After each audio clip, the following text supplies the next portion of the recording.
Hi friends, welcome to ஏசத் சமையலன் blog. எல்லோரும் நல்லா இருக்க வேணுமென்று கடவுளை வேண்டிக் கொண்டு வாங்க வீடியோக்குள்ளே போகலாம். இன்றைக்கு ஒரு ப்ளாக் வீடியோ தான். இது ஈவினிங் 4:30 பின்னர் 9:30 வரையும் எடுத்தது தான். அங்கங்கே என்ன செய்தது நான்ன்றதை சின்ன சின்ன வீடியோ கிளிப்பாக எடுத்து போட்டிருக்கேன். இதுதான் கனடாவில் ஐஸ்கிரீம் பேன். கொஞ்சம் வெயில் வந்தோடனே ஐஸ்கிரீம் பேனும் கீழே வந்துட்டு டைம் 4:20. பகல் குக் பண்ணின இது அடுப்பு எதுவுமே க்ளீன் பண்ணல.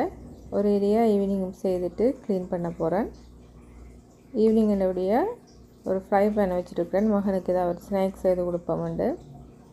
ஃப்ரை பேன் சூடாகினதுக்கு பிறகு கொஞ்சம் ஆயில் ஆட் பண்ணியிருக்கிறேன். ரெடிமேட் ஃப்ரைஸ் வாங்கி வச்சுருக்கிறேன். அதில் தான் கொஞ்சம் இதை பொரித்து கொடுக்க போகிறேன். பொட்டேட்டோ ஃப்ரைஸ் பொரிஞ்சு கொண்டிருக்குது. பொரிஞ்சது பிறகு ஒரு டிஷ்யூ பேப்பரில் போட்டிருக்கிறேன். டிஷ்யூ பேப்பரில் இருந்தால் பொட்டேட்டோவில் இருக்கிற ஆயில் எல்லாத்தையும் எடுத்துடும். அதுக்காக தான் அதில் போடணும். கொஞ்சமாக உப்பு தூள் ஆட் பண்ணி பிரட்டிட்டு அது கூடவே ஒரு கொஞ்சமாக டொமேட்டோ சோஸும் போட்டுட்டு கொடுத்தா அவர் வடிவாக இருந்து என்ஜாய் பண்ணி சாப்பிடுவார். ஆனால் முதல்ல அந்த சோஸை தான் முடிப்பார். அதுக்கு பிறகு தான் ஃப்ரைஸே சாப்பிடுவார். மயோனிஸ் கேட்டவர். அன்றைக்கு மயோனிஸ் இல்லை, வெறும் சோஸ் மட்டும்தான் போட்டு கொடுத்தேன். ஓகே, அவர் என்ஜாய் பண்ணட்டும். மகனுக்கு ப்ரைஸை பொரித்து கொடுத்ததுக்கு பிறகு பாபாவோட புக் கொஞ்ச நேரம் வாசித்தேன். நான் சச்சரிதம் ஆரெல்லாம் பாபாவோட புக் வாசிக்கிறேன் நீங்கன்னு சொல்லுங்கள். அடுத்ததாக ஹஸ்பண்ட் கொஞ்சம் திங்ஸ்கள் வாங்கிட்டு வந்தார். தமிழ் கடைக்கு போய் மரக்கறிகள் அதுகள் எடுத்து வைக்க போகிறேன். அதையும் உங்களோட ஷேர் பண்ணிவிட்டு கண்டினியூ பண்ணுறேன். கேரட், குக்கும்பர், தோஃபோ, ஒலிவ் ஆயில் சின்ன பொட்டுலோண்டு, ஜோக்கர், தேசிக்காய், கத்தரிக்காய், அவரைக்காய், தக்காளி பழம், ஃப்ரூட்ஸில் கிவி, ஆரஞ்ச், சீத்தாப்பழம், அடுத்தது கோகனட், ஜோக்கட், எக், நட்ஸ் கொஞ்சம் வாங்கியிருக்கார். இது வேறு கடையில் தான் வாங்கினது. பிஸ்தா, பவுல்நட், பிக், அடுத்தது பாதாம். இவ்வளோதான் இன்றைக்கி ஷாப்பிங் செய்து வந்திருக்கார். யாருக்கெல்லாம் தெரியும் சீத்தாப்பழத்தை அரிசிக்குள்ளே வச்சு பழுக்க வைக்கிறது? காயாக இருந்துச்சுன்னு சொன்னால் சீத்தாப்பழத்தை அரிசிக்குள்ளே இப்படி போட்டு மேலால் மூடி விட்டோம்னு சொன்னால் பழுத்துடும். இது யாருக்கெல்லாம் தெரியும்? தோப்பாவை கட் பண்ணி வச்சுருக்கிறேன். இதை சின்ன ஸ்லைஸாக கட் பண்ணிவிட்டு ஒரு கொஞ்சம் சாலோ ஃப்ரை மாதிரி பறித்து எடுக்க போகிறேன். எனக்களவாக தான் கட் பண்ணி எடுத்துகிட்டு காட்டுறேன்.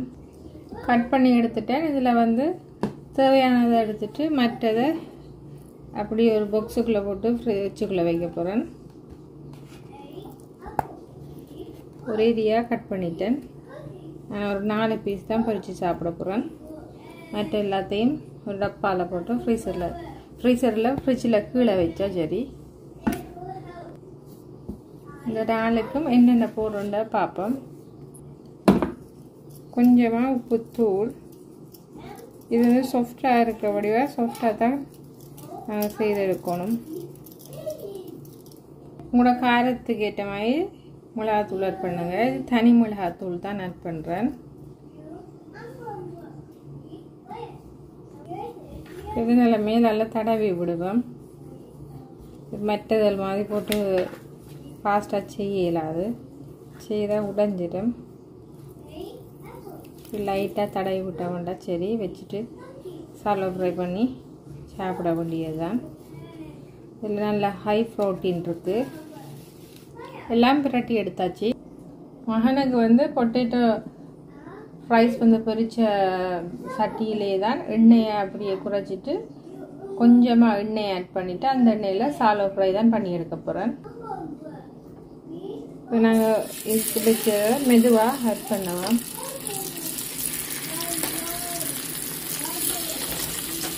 டீப் ஃப்ரை பண்ணுறதாலும் பரவாயில்ல, ஆனால் கொஞ்சம் எண்ணெய் கூட பிடிக்குது.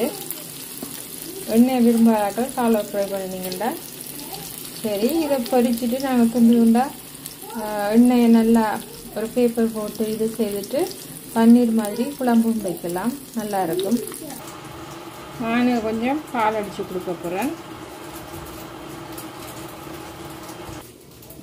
பசுப்பாலும் கொடுக்குறேன்னா இந்த பட்டி பாலும் ஒரு தரத்துக்கு கொடுப்பேன். ஒரு நாளைக்கு ஈவினிங்கில் கொடுப்பேன், சில நேரங்களில் நைட்லேயும் கொடுப்பேன். காலையில் பசுப்பால் கொடுக்குறேன். நான் ஒரு கப் பால் குடிக்கிறதுக்கு அவ்வளோ டிமிக்கி எல்லாம் போடுறாருண்டு பாருங்க. பால் குடிக்கிறது சரியான கள்ளம். ஒரு பக்கம் ஃப்ரை பண்ணி எடுத்துட்டேன், மற்ற பக்கம் ஃப்ரை பண்ண போடுறேன். என்ன கறிகிட்டேன்னு நினைக்காங்க, கொஞ்சம் இது கருகலாக பொரிச்சாத்தான் சாப்பிட பிடிக்கும். ஏண்டா உள்ளது சரியான சாஃப்டாக இருக்கும், அதில் கொஞ்சம் அவுட் லேயர் வந்து கிறிஸ்பியாக இருக்கிறதுக்கு பிடிக்கும்ன்றதுக்காக கொஞ்சம் கிறிஸ்பியாக விட்டால் கொஞ்சம் கறியின மாதிரி தான் வரும். ஆனால் வந்து கசக்காது, நல்லா இருக்கும். டயட்டுன்னு சொல்கிறா இன்னும் சோறு எடுத்துருக்கேன்னு நினைக்காங்க. 1/4 கப் அளவுக்கு தான் சோறு எடுத்துருக்குறேன். எனக்கு மற்ற சாப்பாடு சாப்பிட்டா கொஞ்சம் பிளட் செக் பண்ணுறேன், சுகர் கூட காட்டுது. இது சிவப்பு குத்தரி செய்யணும்படிவா எனக்கு கொஞ்சம் லிமிட்டாகவே இருக்குது. மற்ற கொஞ்சம் பில்லிங்காகவும் இருக்குமென்றதுக்காக நான் இதை எடுத்துருக்கிறேன். தோபோ ஃப்ரை பண்ணி வச்சுருக்கிறேன். கத்திரிக்காய் பிரட்டினது, மற்றது மீல் மேக்கர், முட்டைக்கோஸ் பொரியல். டைம் வந்து இப்போ 7 o'clock. இந்த டின்னர் எடுக்க போகிறேன். இதுதான் என்னோட நைட் டின்னர்.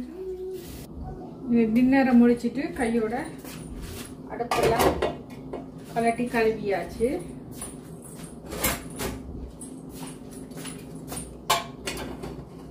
முதலெல்லாம் அடுப்பு வந்து நான் கழுவ மாட்டேன், இதெல்லாம் கலட்டி செய்ய மாட்டேன்.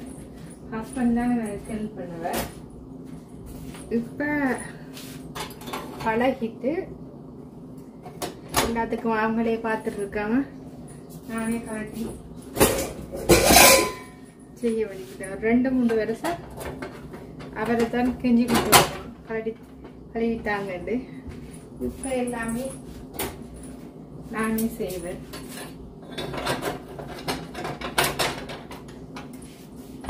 அடுப்பும் கிளீன் பண்ணியாச்சு. இனி சிங்க் ஒருக்கா கழுவணும். சிங்கையும் கழுவினா வேலை வந்து முடிஞ்சு. சிங்க் கழுவுறதுக்கு நான் டிஸ்போஷர் லிக்விட் தான் ஊற்றிக்கிட்டு கழுவுறேன். நான் இதுவும் இதோட கொஞ்சமாக பேக்கிங் சோடாவும் போடுவேன். பேக்கிங் சோடா வந்து ஒரே போட மாட்டேன், ஒரு கிலோமேல ஒருக்கா போட்டு கழுவுவேன். நல்லா க்ளீனாக இருக்கும், எண்ணெய் பிசுப்பு எதுவுமே இருக்காது. சிங்கை நல்லா தேய்ச்சி கழுவிட்டு உங்களோட காட்டுறேன். யார் வந்து எங்களுக்கு ஹெல்ப் பண்ணினாலும் ஆனால் எங்கட கையால் வீட்டு வேலை செய்கிற மாதிரி எப்பயுமே திருப்திப்பட்டு வராது. நாங்கள் செய்கிறது தான் அது ஒரு திருப்தி மாதிரி இருக்கும். இப்போ சிங்கம் அப்படியே கழுவிட்டேன். அடுப்பும் க்ளீன் பண்ணியாச்சு. இனி ஒரு கொஞ்ச நேரம் போக் பண்ணிவிட்டு 9:30 மாதிரி பிளட் சுகர் டெஸ்ட் பண்ணணும். அந்த டைமில் வீடியோவை உங்களோட கண்டினியூ பண்ணுறேன். இப்போ வந்து பிளட் சுகர் செக் பண்ணுற டைம் வந்துட்டு செக் பண்ணியாச்சு. 5.3. இது வந்து ஓகே தான். ஏரோப்ளேன் வந்து பாருங்க மேலே போய்கொண்டிருக்குது. இந்நேரமாக நிறைய ஏரோப்ளேன் இதில் பார்க்கலாம், நிறைய போய்கொண்டிருக்கும். ஒவ்வொரு நாளும் என்னோட ருட்டீன் வந்து ஈவினிங் ருட்டீன் இப்படி இருக்குமான்னு கேட்டால் நிச்சயமாக இப்படி இருக்காது. ஒவ்வொரு நாளும் வித்தியாசமாக இருக்கும். சன்செட் ஆகிது பார்த்தீங்களா, இவ்வளோ வடிவாக இருக்குண்டு. வீடியோவில் எப்படி தெரியுதோ தெரியா, ரியலில் வந்து சட்டப்படி இருக்குது. 9:30 ஆகியும் பார்த்தீங்களா அவ்வளோ வெளிச்சமாக இருக்குண்டு. சூரியன் இருந்தாலுமே லைட்டான ஒரு குளிர்தன்மை இருக்குது. என்னோடய வீடியோ எப்படி இருக்குன்னு கமெண்ட்ஸ் பண்ணுங்கள். இது வரைக்கும் என்னோடய வீடியோவை பார்த்து எனக்கு சப்போர்ட் பண்ணி கமெண்ட்ஸ் பண்ணுற அனைத்து நல்ல உள்ளங்களுக்குமே ரொம்ப ரொம்ப நன்றிகள். இன்னும் ஒரு இன்ட்ரெஸ்டான வீடியோவில் நான் உங்களை சந்திக்கிறேன். அது வரைக்கும் பாய்.